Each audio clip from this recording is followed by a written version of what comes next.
Hoje a gente vai falar sobre a psicologia positiva. E hoje a ideia é que seja uma aula um pouco mais objetiva, né? A gente vai ter um tempo um pouco mais curto hoje, mas vai ser proveitoso. Você que está chegando pela primeira vez, já se inscreve aí no canal e baixa o aplicativo do Precursor. A gente está aqui em uma sequência de aulas, né, que semanalmente elas se continuam, dão um ar de continuidade, né? Se complementam, para falar até melhor. E aqui agora a nossa lente vai ser para a psicologia positiva. Vou explicar o que é a psicologia positiva, quebrar alguns mitos sobre até a questão da positividade tóxica, um sensacionalismo que tem em torno desse assunto, né? Para chegar num conhecimento do que é, de fato, as ciências, o que a ciência fala sobre a psicologia positiva, o que foi e o que é no dia de hoje, como ela se aplica, né? É um conhecimento muito importante para você colocar em prática junto com o que a gente já trabalhou até aqui. E pegando um gancho da última aula, a gente terminou a aula passada falando sobre habilidades sociais. E qual será que é a importância, né, de você saber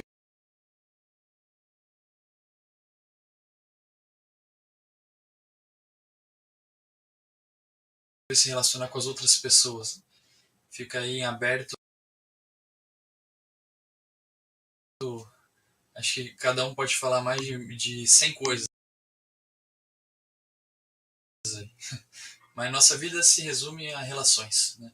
Todos os ambientes que a gente convive. Então foi muito legal na aula passada que a gente falou um pouco sobre isso, sobre qual que é a realidade desse assunto, sobre quantas pessoas possuem realmente dificuldades para se relacionar, né? Dificuldades em habilidades sociais para gerenciar problemas, crises e buscar soluções também, né? Expliquei também na última aula o quanto isso pode ser também desencadeado por uma condição que traz também dificuldades, até mesmo transtornos mentais e outros tipos de situações, um transtorno ocasionado por um trauma, como o TEPT, né, transtorno do estresse pós-traumático. Então, diversas situações que ajudam a quem está perto compreender e às vezes quem está longe julga. Então, você tendo esse conhecimento, você tem mais noção da realidade, você consegue também julgar menos, você consegue ter mais empatia para também entender quando uma pessoa que está até tendo algum tipo de habilidade que não é tão assertiva, uma habilidade problemática em um determinado ambiente que você está lidando, você não se abalar tanto com aquilo, não se ofender tanto, conseguindo colocar uma lente da interpretação do que está por trás disso tudo, né? Como que foi desenvolvido esse comportamento.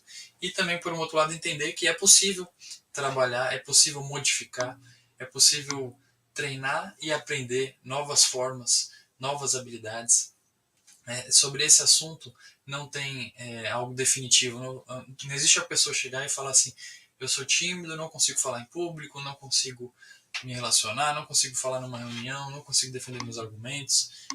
Não existe isso. Ela pode ter dificuldade, mas ela consegue. É possível treinar e trabalhar e desenvolver essas habilidades. Porque são comportamentos que você pode treinar, que você pode modificar e você pode adquirir. Ou seja, nos termos neurológicos, seriam as conexões neuronais, que são as sinapses, né, de quando você aprende coisas novas. Isso dá para se aplicar em assunto de habilidades sociais. Então, você que aí tem uma dificuldade de uma timidez, de uma ansiedade social, de até de conseguir lidar com uma raiva em excesso, de conseguir lidar com um medo em excesso, uma insegurança em excesso, que isso de alguma forma atrapalha, te prejudica nas suas relações, no seu dia a dia, ou em situações específicas, e você quer melhorar isso, é possível fazer isso. Saiba que você tem uma dificuldade, que cada um de nós temos alguma dificuldade, sempre vamos ter dificuldades, né? Porque nosso cérebro não é perfeito e a gente também nunca vai ser. Então vamos ter dificuldades e potencialidades. E essas são dificuldades que são possíveis de trabalhar em psicoterapia. Então, para você que se encaixa nisso, você acha que trabalhar isso, ter melhores formas de se relacionar de desenvolver essas habilidades vão te trazer ganhos, benefícios que são importantes para você, não espere para investir em você, invista na sua saúde mental, procure a psicoterapia, né, um profissional qualificado, um psicólogo.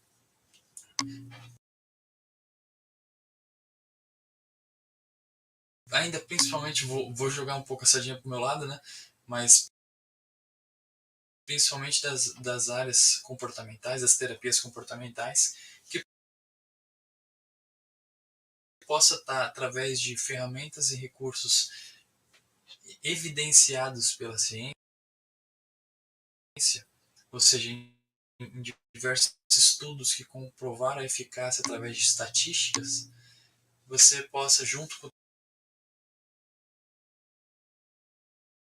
também a análise clínica de uma análise individualizada, conforme a sua vida, conforme as suas experiências do desenvolvimento do seu ambiente, junto com predisposições genéticas, algo todo essas dificuldades até que possam se tornar um potencial, até que possam se tornar na verdade, uma qualidade que você possa desfrutar aí na sua vida. Então, não fique preso numa catastrofização dessas dificuldades como se fosse algo que eu sou assim e vou ser sempre assim. Pode ser que você nem seja assim, pode ser que você acreditou que você é assim pelo que os outros falam e pelas dificuldades que você teve nos momentos que você vivenciou essas circunstâncias. Mas gosto muito desse assunto porque eu já vi resultado prático, né, em clientes, né, ou pacientes, né, cada um pode chamar de uma forma, mas nas pessoas que eu já tive a oportunidade de fazer um trabalho clínico. Então, agora pegando o gancho dessa aula de hoje, a psicologia positiva, como que ela se relaciona com todos os assuntos que a gente trouxe até aqui, até inclusive com a introdução sobre a saúde mental. Vamos voltar um pouquinho agora, ali nos meados da Segunda Guerra Mundial. A psicologia se desenvolveu muito nesse cenário. Você tinha as pessoas de todos os lados, em todos os países envolvidos, com diversos sintomas causados por aquele cenário de guerra. Então, transtornos mentais, transtornos induzidos por traumas, transtorno de estresse pós-traumático, várias dificuldades, vários danos na saúde mental, nas condições psicológicas, se encontraram naquele cenário.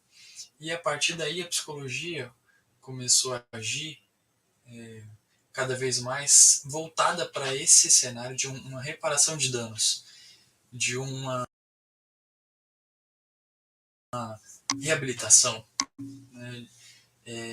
Ou seja, reparando causas que estavam disfuncionais, se preocupando em tratar, né, fazer um tratamento das doenças mentais, dos transtornos, de adquirir novas formas, né, de fato uma reabilitação e uma reparação de danos, um gerenciamento de crises, né?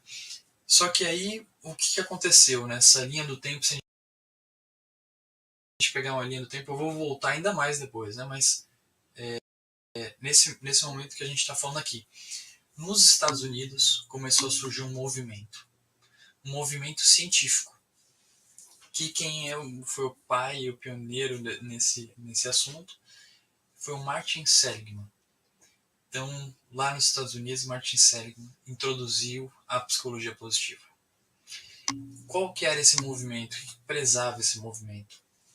Prezava fazer justamente o que ainda não era feito. Era ultrapassar o limite de um reparo de danos, para ir além, para olhar para o que funciona, para olhar para as potencialidades do indivíduo. Então foi onde na psicologia começou a surgir uma preocupação além de um reparo de danos, além de um tratamento dessas circunstâncias que a gente falou até aqui, para um desenvolvimento, um aperfeiçoamento, florescimento, entende? Então aprimorar e desenvolver as potencialidades, olhar para o que funciona. É a ciência que estuda as potencialidades. E isso foi um avanço no ramo da psicologia. né? Por que é um movimento? Não chega a ser uma teoria, uma abordagem teórica, né? Assim como são as comportamentais, como são algumas frentes que existem dentro da psicologia. Por quê? A psicologia positiva ela não define uma visão de mundo, uma visão do eu, de futuro. Ela não define. Ela é um movimento que usou, através dos estudos e das pesquisas e dos resultados desses estudos todos, chegou a conclusões de como aplicar a mentalidade positiva, assertiva, funcional para o dia a dia, de uma forma que isso impacte no desenvolvimento pessoal, ou seja, impacte na capacidade de fazer avaliações, de tomada de escolhas, de solucionar problemas, de melhorar a sua qualidade de vida. Esse é o principal, essa é a principal ótica da psicologia positiva, melhorar a sua qualidade de vida. E aí eu vou explicar um pouco mais sobre tudo isso. Mas para a gente entender a origem, a gente tem que começar falando sobre os questionamentos que desde sempre existiram na humanidade sobre a felicidade.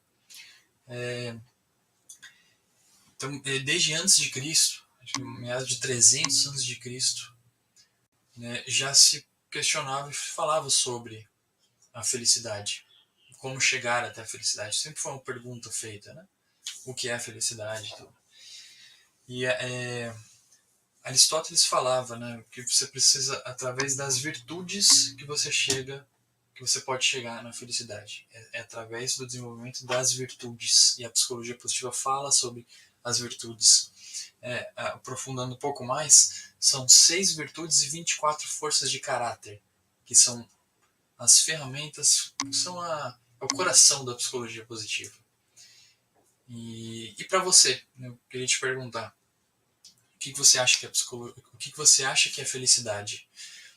O que você, sem usar o dicionário, sem pensar em conceito teórico, o que é a felicidade para você? O que é se sentir feliz? E aí entra até uma euforia diferente de felicidade, né? E aí isso seria um assunto para uma outra aula, mas uma reflexão. E aí o que aconteceu? Começou olhando para começou sendo estudo sobre a felicidade, né? Que motivou o Martin Seligman. Nesse aspecto de olhar para o que funciona, seria olhar para as virtudes, seria olhar para forças de caráter, como, por exemplo, coragem, felicidade, temperança, moderação, generosidade, gratidão, diversas forças de caráter.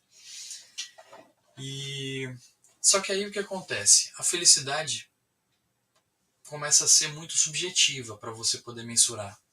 E o que eu estou falando aqui, a psicologia positiva, ela é uma ciência, é um movimento científico. Ou seja, o conhecimento que traz esse movimento, ele é baseado em artigos, pesquisas clínicas, feitas em diversas amostragens ao redor do mundo.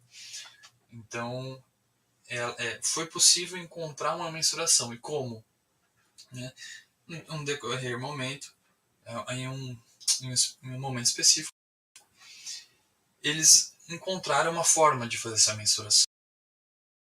Substituíram o estudo da felicidade para um estudo do bem-estar. E Martin Seligman encontrou quais são como se fossem os pilares para você definir, para você conseguir chegar no bem-estar, né? E como se mensurar esse bem-estar através desses pilares. E é isso que eu vou trazer aqui para vocês. Mas quando a gente fala de bem-estar, a gente está falando de algo que é possível mensurar. Então aqui, ó, a psicologia positiva visa investigar as pessoas no seu melhor. É a ciência das potencialidades. E já trazendo um dado para vocês aqui, já é um dado dos estudos, né? É possível treinar o cérebro para capitalizar a atitude positiva. A gente fala treinar, mas é retreinar, né? Porque tem que repetir, repetir, repetir. mas é possível criar conexões neuronais em atitudes positivas, ou seja, ter uma ótica mais funcional e mais positiva de como acontecem, como você interpreta as coisas que acontecem na sua vida. É tudo que a gente tem falado nesse curso. Você percebe que é o mesmo raciocínio, trazendo estudos diferentes, óticas diferentes, mas o quanto no final a gente chega nessa conclusão, quanto no final a gente está trazendo mais capacidade de a gente avaliar as coisas que nos acontecem, e isso muda tudo. Uma coisa para ficar um pouco mais claro, né? Quando a gente estuda atenção, eu vou falar de uma forma super simples, mas a atenção. Já viu os algoritmos das redes sociais? Que você vai pesquisando e sempre você vai achando coisas compatíveis ao que você está pesquisando? O algoritmo do TikTok, do Instagram, das redes sociais específicas, da tecnologia e tudo. Então, a nossa atenção, agora trazendo pra gente, já reparou que naquela brincadeira de criança, de quando você fala assim, o Fusca vermelho, procurar quem vê Fusca vermelho, aí você dá um soco, né, na pessoa. Então, já reparou quando você começa a olhar, pensar no Fusca vermelho, você vê mais Fuscas vermelhos do que você está vendo antes? Porque você está condicionando a sua atenção nessa ótica. Você está procurando o Fusca vermelho, você vai ver mais Fusca vermelho. Por que isso? Agora olhando para a atenção nos seus termos neurobiológicos mesmos, estudando o cérebro, as funções executivas. A atenção, ela, uma das suas características é que ela é seletiva. Então você está agora aí, nesse momento, assistindo o nosso bate-papo. Tem vários estímulos à sua volta. Não é só o notebook, o celular ou o computador. Né? Você tem várias informações na sua volta. Só que a sua atenção, sua função executiva, seu cérebro não consegue prestar atenção em tudo ao mesmo tempo. Senão ia entrar em colapso, ia ser uma sobrecarga de informações. Então ele tem essa capacidade da seleção, de selecionar o que você considera importante nesse momento. Isso é atenção. Você seleciona o que você considera importante e o resto você está esquecendo. Você não vê, você desfocou do resto. Você está atento naquilo que você acabou selecionando para considerar importante. E por que eu estou falando sobre isso? E às vezes você coloca você em outro lugar agora, num lugar público, às vezes na rua, você está passeando um cachorro na rua. Olha o tanto de informação que tem na sua volta.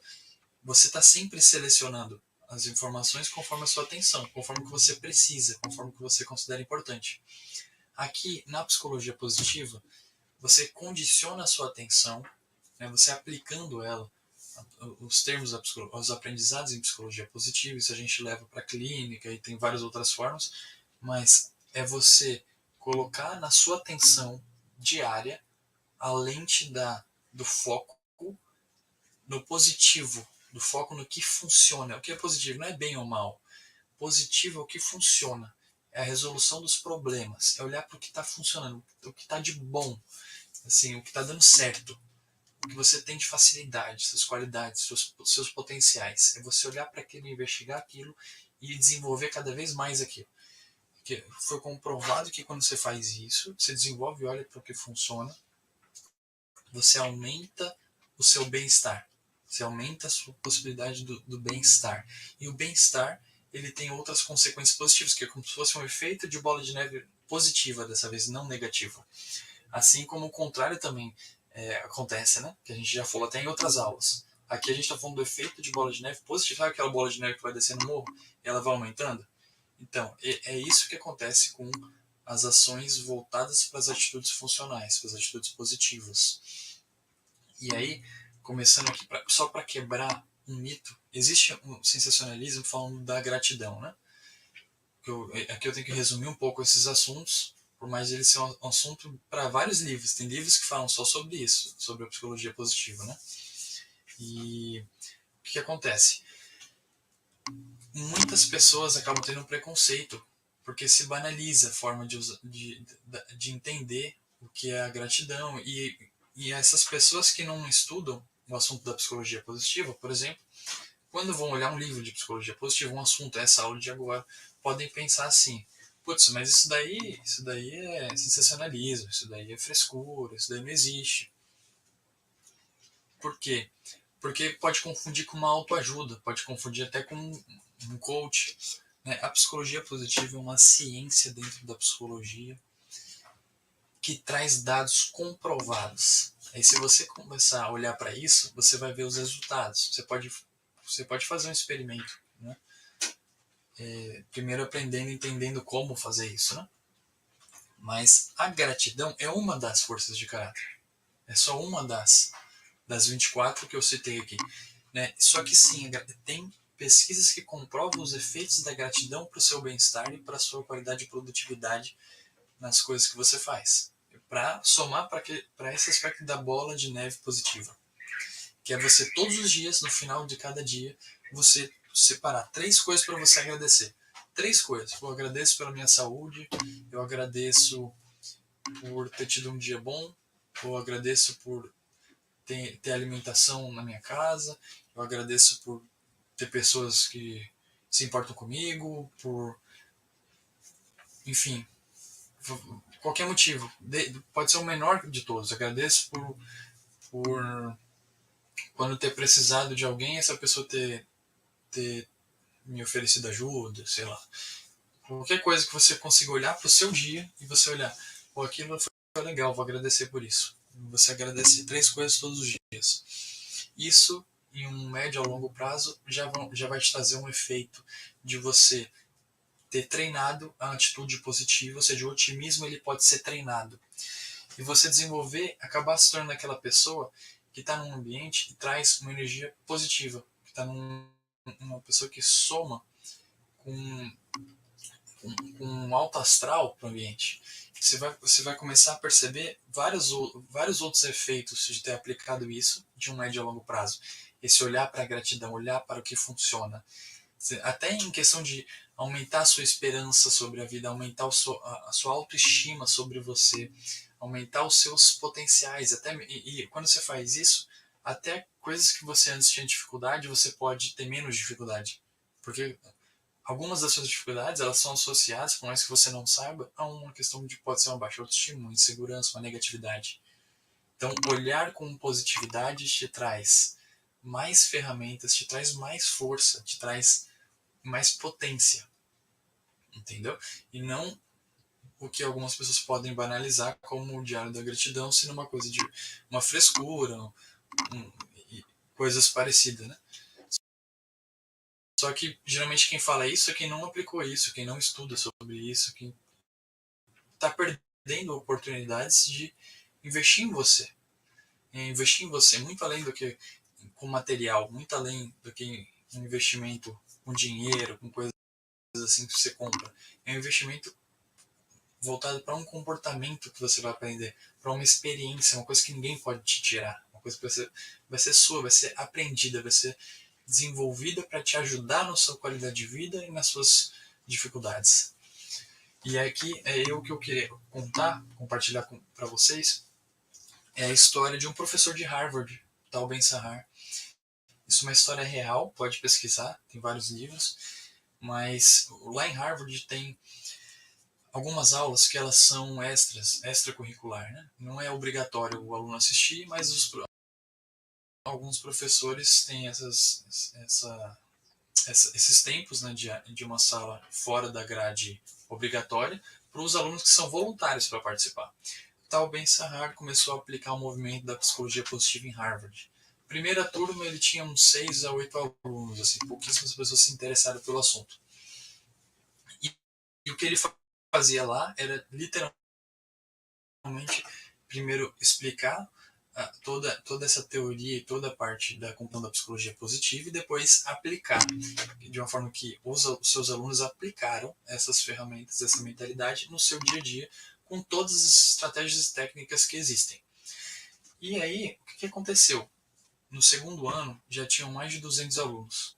No terceiro ano, tinha uns 400 alunos. Eu sei que no quarto, agora eu não vou saber exatamente em qual ano, mas chegou um momento em que ultrapassou o limite do auditório, ultrapassou o limite de alunos que poderiam ter naquela aula, do Tal Ben-Shahar, naquela aula de psicologia positiva. Porque o efeito foi nítido. O efeito foi tão bom que as pessoas indicavam para que quem estava perto desses alunos e viram essa mudança, acabaram ficando sabendo, e foi um crescimento orgânico, não precisou nem toda aquela divulgação, né? Foi um marco, entende? Que trouxe a divulgação científica da psicologia positiva naquele cenário de Harvard. E depois isso se espalhou para vários outros lugares do mundo, né? E é muito legal você olhar para isso, vendo como é algo que funciona, como é algo que faz sentido. Você vê a experiência clínica, você vê os dados, né? Então você vê que é algo que realmente faz sentido. Então, você pode já começar a aplicar essa mentalidade com o que você tem, com as informações que eu estou compartilhando aqui, né? E o que é esse bem-estar, então, para mensurar, né? É através de experiências emocionais agradáveis, baixos níveis de humores negativos e uma alta satisfação. Você fazer coisas que te trazem alta satisfação. Aqui, ó, modelo PERMA. Esse PERMA que foi o estudo que foi feito, né? É a amostragem do estudo que foi feito dentro da psicologia positiva. Então, aqui ele traz esses componentes, né? Para essa mensuração que eu falei até aqui. Que são as emoções positivas, o engajamento, os relacionamentos, missão e realização. Basicamente no que a própria palavra já representa. Emoções agradáveis, né, das quais já falamos aqui. Engajamento seria mais ou menos aquele flow, sabe? Você está engajado numa atividade, sabe quando você está praticando um esporte, que você está tão focado naquilo que você nem viu o tempo passar, ou numa leitura, ou até em uma atividade do seu trabalho que você se identifica muito, você fica muito engajado. Isso é o engajamento. Relacionamentos são as relações.